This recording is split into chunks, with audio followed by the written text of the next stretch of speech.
ఎలా కర్రోడా? పుష్ప టూ సినిమాకి వెళ్ళావా? లేదురా పచ్చోడా, సినిమాకి వెళ్దాం అనుకున్నాను. కానీ మూవీ టికెట్లు చూసావా? ఒక టికెట్ వచ్చేసి 1000 రూపాయలు పెట్టేశాడు. కానీ ఒక ఇంటర్వ్యూలో ఏం చెప్పాడో తెలుసా? బిస్కెట్ ప్యాకెట్ 10 రూపాయలు ఉంటే నా దగ్గర 10 కోట్లు ఉన్నా కూడా నేను 10 రూపాయలు పెట్టే కొనుక్కుంటాను అన్నాడు. సో నేను ఎందుకు వెళ్తాను? ఆ 100 రూపాయల టికెట్ పెట్టినప్పుడే నేను ఆ సినిమాను చూస్తాను, లేకపోతే ఓటీటీలో చూస్తాను, లేకపోతే మూవీస్లో ఉన్నాయి కదా వెబ్సైట్లు, అందులోకి వెళ్ళేసి చూస్తాను రా. అవునరా, మన ఎర్రి పుష్పం గారు ఆడేడి? ఎర్రియోడు ఆయనకి అసలు పుష్ప అంటేనే తెలియదు. ఆడో ఎర్రి పువ్వు. మరి వాడు ఎక్కడ ఉన్నారా? ఇటు కాస్త అన్నాడు కదా, ఇంకా రాలేదేంటి? అదే చూడరా పచ్చోడా, ఎర్రి పుష్పం ఆడ వస్తున్నాడు చూడు. ఆడు ఎర్రి పుష్పం అని మనం పేరు పెట్టాం కానీ అసలు వాడికి పుష్ప అంటేనే ఎవరో తెలియదు. ఒకసారి అని అడుగుదాం మరి, అసలు వాడు సినిమా అంటే ఏందో అని కథ ఏందో. ఆయరా పచ్చోడా కర్రోడా, ఏం చేస్తున్నారు? ఇక్కడ కూర్చోండి. లేదురా ఎర్రోడా, నీకోసమే ఎర్రి పుష్పం. ఈ ఎర్రి పుష్పంగా నువ్వు పుష్ప టూ సినిమాకి వెళ్తారా? అసలు నీకు సినిమాకి వెళ్దామంటే నువ్వేమో రాను అని అంటే అసలు పుష్పాన ఈ ఎర్రి పుష్పంలో అసలు సినిమాలో ఎవరున్నారో నీకు తెలుసా అసలు? లేదురా పచ్చోడా, నాకేం సంగతిగా? కర్రోనికి తెలుసు కావచ్చు అని తీసుకెళ్ళిపోయినావు. వాడి సినిమాలంటే బాగా పిచ్చి కదా, వాడి దాన్ని తీసుకెళ్ళు, నేను రాను. చూడరా ఎర్రోడా, ఆడ కూర్చొని మాట్లాడు, ఎంతసేపు నిలబడతావు? సరేరా బాబు, నాకు కూడా కళ్ళు వస్తున్నాయి, కొంచెం కూకుంటూ రావండి. సరే చెప్పండి రా, ఇంకేంటి విశేషాలు?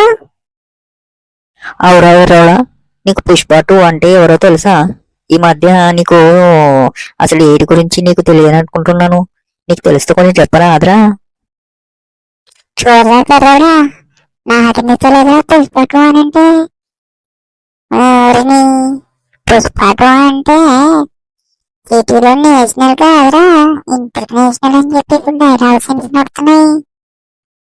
అదేంటి అని అంటే గడ్డ మీద చేసుకుని పూకోవడమే. ఏమైనా అంటే గంధం చెక్కలు కొట్టుకోవడం, కట్టెలు కొట్టుకోవడం తప్ప. ఇదే మరి పెద్ద స్టోరీ అయిపోయింది. అరే ఇదేంట్రో, ఎర్రోనికి ఏం తెలియదు అనుకున్నాం కానీ బాగానే తెలుసు కదా. నేను సినిమాలో చూస్తాడు కాదు అనుకుంటున్నా. అబ్బా, వీడు బాగానే చూస్తుంటారు సినిమాలు. ఏమనుకున్నావురా? ఎర్రవాడంటే ఏమనుకున్నావు? నేనట్లా కనబడతాను గాని నేను మామూలుగా కాదు, ఫైర్ ఫ్రీ ఫైర్. అవునరా పచ్చోడా, ఎర్రోనికి బాగానే తెలుసు, సినిమా డైలాగులు కూడా బాగానే కొడుతుంది. కానీ సినిమాకి వెళ్దామంటే మాత్రం రానంటాడు. మరి సినిమాలు ఎట్లా చూస్తాడు ఏమో మరి. చూడరా కర్రోడా, నా దగ్గర పైసలు లేకపోవచ్చు కానీ మొబైల్ ఉంది కదా, చూసేయడమే ఫ్రీగా. ఇప్పుడు ఫ్రీగా అంటే ఫ్రీగా ఎవరు చూపిస్తున్నారు? ఇప్పుడు ఇంటర్నెట్ కి పైసలు పెడుతున్నానా? మొబైల్ కొత్తది పైసలు పెట్టి కొనుక్కున్నానా? డేటా వేయించుతున్నానా? ఇంట్లో వైఫై పెడుతున్నానా? ఇవన్నీ ఉండగా మళ్ళీ థియేటర్స్ కిందకు రాదండగా. ఎర్రోడు ఎర్రి ఎర్రి బాగోగులు అనుకున్నాం కానీ చాలా తెలివి ఉన్నదిరా వీడికి. అవునరా బాబు, నేను కూడా సినిమాకి వెళ్ళను.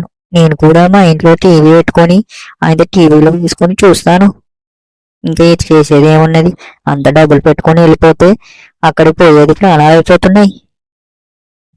నిజానికి చెప్పాలంటే మంచి పని చేస్తుంటే ఎవరో మెచ్చుకోరా. చెడు పనులు చేయో నువ్వు వెంటనే మెచ్చుకుంటాడు. ఇప్పుడు హీరోలు ఎంత ఎంత చెడ్డ పని చేసినా కూడా హీరోనే అని అంటారు. అదే నువ్వు ఒక మంచి పని చెయ్యి, నిన్ను హీరోనే అని అంటారా? అదే వీళ్ళని ఎంత పెద్ద మంచి పని చేయని వాళ్ళని విలన్ అని అంటారు. చూసావు కదా సినిమాలో ఎలా ఉంటుందో. అది సినిమా కాబట్టి అలా చేస్తున్నారు, కానీ రియల్ లైఫ్ లో కూడా అలానే ఉంటుందిరా. కాబట్టి మనందరం కూడా చెడుగానే ఉందామా మనం మంచిగా ఉందామా ఆలోచించండి. ఈ వీడియోని చూస్తున్న వాళ్ళందరూ కూడా ఆలోచించి కామెంట్లు అయితే పెట్టండి, లైక్ కూడా చేయండి, ఛానల్ అయితే సబ్స్క్రైబ్ అయితే చేయండి. సరేనా? అరే నువ్వు అంతగానం చెప్పాలా వాళ్ళకు? వాళ్ళందరూ చూస్తున్నారు కదా మన ఛానల్ ని, చాలా బాగా సపోర్ట్ చేస్తున్నారు, అలాగే సినిమాలను కూడా ఆదరిస్తున్నారు. కానీ మనలాంటి వాళ్ళు ఏం చేస్తారు, ఇక తప్పదు అన్నట్టుగా చేస్తున్నాం. సరే మరి మీరందరూ లైక్ చేసి వీడియోనైతే షేర్ అయితే చేయండి. ఎవరో చెప్పద్దు అని అంటూ మళ్ళీ చెప్తావు. సబ్స్క్రైబ్ చేయమని చెప్పదా, పక్కన బెల్ ఐకాన్ ఉన్నది దాన్ని కూడా ఒత్తమని చెప్పు. సరే అవన్నీ మనం చెప్పాలా, వాళ్ళకి అన్నీ తెలుసు.